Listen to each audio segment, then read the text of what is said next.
Baik, bismillahirrahmanirrahim. Assalamualaikum warahmatullahi wabarakatuh. Perkenalkan, nama saya Muhammad Sultan Ramadan, NPM 1006031381138 dari kelas Farmasi C. Di sini merupakan perbaikan ujian tengah semester berupa narasi audiovisual. Dalam kesempatan kali ini saya akan menjelaskan terkait dua pertanyaan, yaitu mekanisme pembentukan granul yang dilandasi dengan ikatan antar partikel.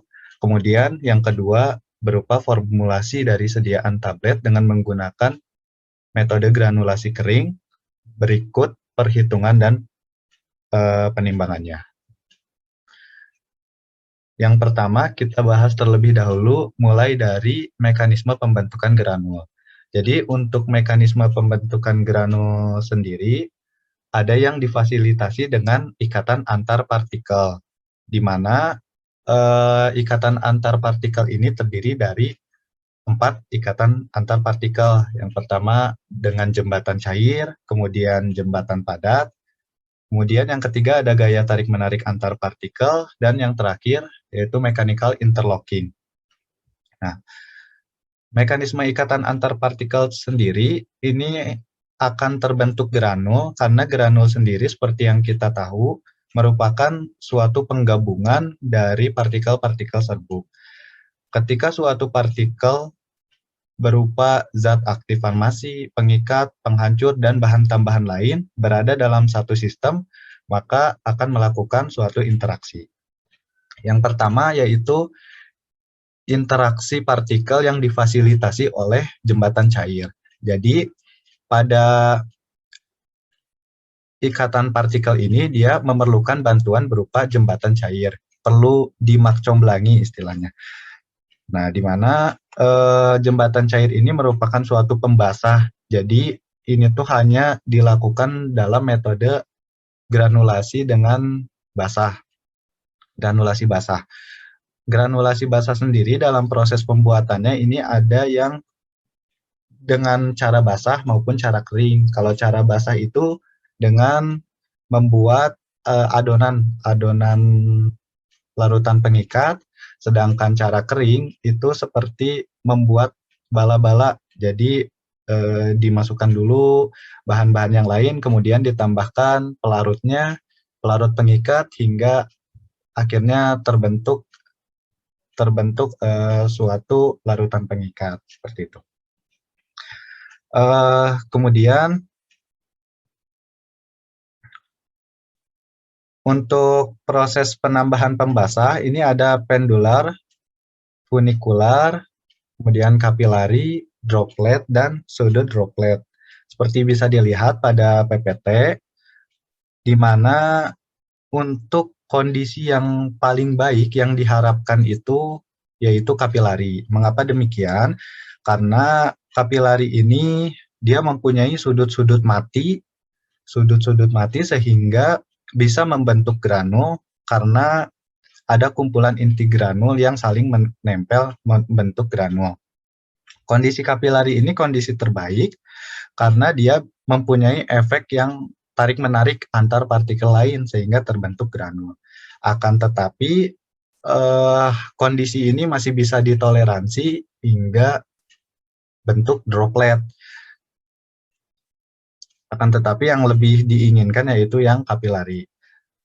Sedangkan pseudo droplet itu merupakan yang kelebihan pelarut pengikat. Nah, jadi sudah terlalu lebih seperti itu. Kemudian yang kedua ada interaksi partikel yang difasilitasi oleh jembatan padat, di mana setelah pembasahan kemudian ada pengeringan.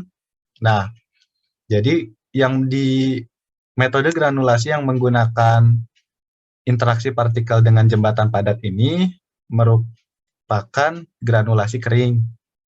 Granulasi kering mulainya dari proses solidifying, sedangkan granulasi basah ini dari wetting terlebih dahulu, kemudian masuk ke solidifying.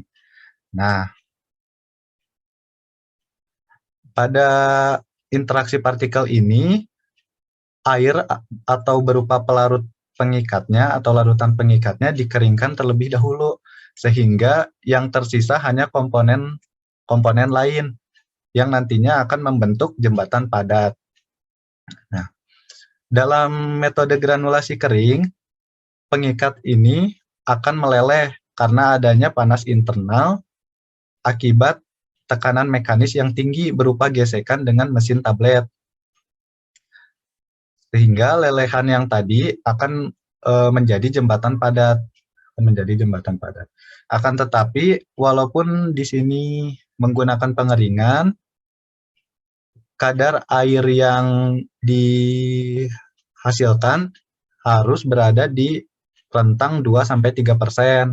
Tidak boleh kurang dari segitu atau melebihi segitu. Karena apabila sampai 0%, maka granul tersebut akan menjadi rapuh dan gampang hancur. Kemudian yang ketiga ada interaksi antar partikel berdasarkan gaya tarik-menarik. Nah, di sini bisa dilihat ada gaya elektrostatik dan gaya van der Waals. Kan tetapi gaya van der Waals ini merupakan gaya yang lemah, di mana ketika ada suatu partikel dalam suatu wadah dan muatannya saling berbeda, maka akan terjadi interaksi tarik-menarik antara partikel tersebut. Kemudian yang selanjutnya ini, yang terakhir ada mechanical interlocking. Mechanical interlocking sendiri gambarnya yang ini ya, yang diarah di kursor, sedangkan sisanya ini merupakan resume dari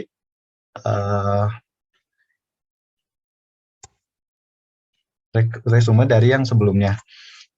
Yang tadi ada gaya van der Waals, kemudian ada gaya kimia, gaya kapilaritas yang seperti jembatan cair dan jembatan padat, kemudian gaya suction, gaya penyedotan, kemudian difusi, gaya elektrostatik, dan gaya magnetik.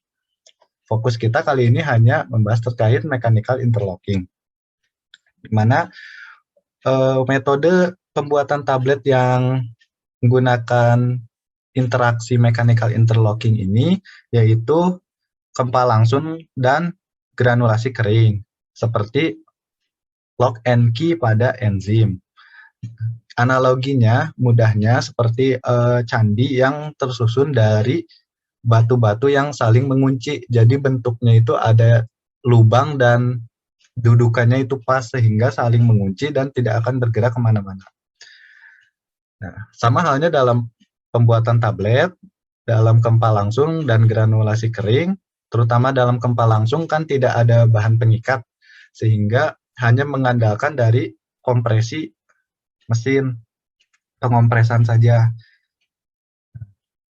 Sehingga syarat yang harus dipunyai oleh suatu bahan apabila ingin menggunakan interaksi ini yaitu harus mempunyai kemampuan mengunci seperti kapilaritas. Kemudian untuk selanjutnya mekanisme pembentukan granul sendiri ini menggunakan yang modern, di mana terdiri dari 3 tahapan. Yang pertama itu ada proses pembasahan terlebih dahulu, kemudian ada konsolidasi dan koalisi, ini merupakan proses penyatuan antar granul, antar inti granul yang akan membentuk granul. Kemudian yang terakhir ada breakage atau penghancuran. Kita mulai dari wetting and nucleation terlebih dahulu. Jadi untuk wetting ini merupakan pembahasan dan nukleasi ini merupakan inti granul. Nah, karena tadi yang di jembatan yang difasilitasi oleh jembatan cair yang terbentuk merupakan bentuk kapiler, sehingga memungkinkan terjadinya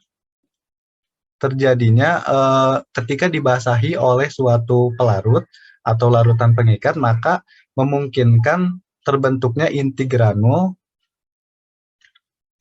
yang mempunyai siku-siku, sehingga mempunyai efek tarik-menarik antar inti granul yang lain. Nah, kemudian yang selanjutnya ini konsolidasi dan koalisi, di mana karena tadi setelah proses pembasahan dan pembentukan inti granul yang berupa bentuk kapiler, ini dia akan saling saling mempunyai efek tarik-menarik antar inti granul yang lain, yang akhirnya akan membentuk granul. Nah, di mana setelah itu akan terjadi penggabungan dan membentuk granul. Yang terakhir ini uh, terjadi atrisi dan breakage. Atrisi ini merupakan proses pengikisan dari granul, sedangkan breakage itu hancur. Nah, seorang farmasis harus dituntut untuk mempunyai kemampuan membuat tablet yang bisa atrisi dan breakage. Mengapa demikian? Karena atrisi sendiri merupakan proses pengikisan dari granul tersebut. Kemudian karena adanya pengikisan tadi, lama-kelamaan tabletnya akan pecah. Hal ini tentunya akan berkaitan dengan efek terapeutik dari zat aktif atau sediaan itu sendiri. Jangan sampai kita mengonsumsi tablet, kemudian keluar lagi jadi tablet. Nah, itu kan tidak ada efek terapeutiknya gitu, nggak dapat apa-apa dari obatnya.